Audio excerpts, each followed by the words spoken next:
La retraite mutualiste du combattant n'est pas qu'un produit d'épargne ou de rente. C'est d'abord et avant tout une reconnaissance de la nation et un droit à réparation.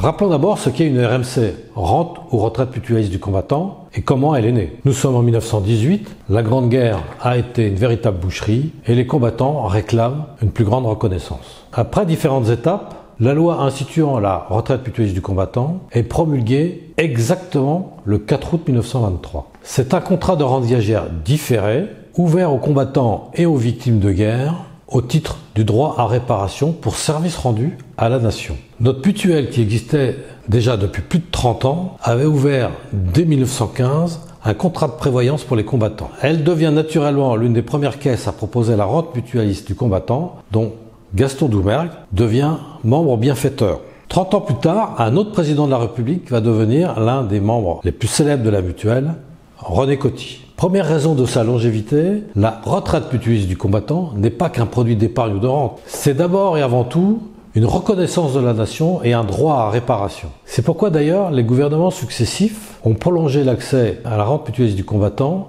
aux différents conflits. Deuxième Guerre mondiale, Indochine, Algérie et aujourd'hui les différents théâtres d'opérations extérieures. Deuxième raison de sa longévité, ses particularités. C'est un droit à réparation pour les combattants mais aussi pour les familles. Son régime fiscal est particulièrement avantageux. Elle est cumulable avec l'allocation de reconnaissance du combattant. Enfin, l'État abonde et revalorise chaque année son plafond. Alors maintenant, quel bilan tirer de cette RMC 100 ans après sa création?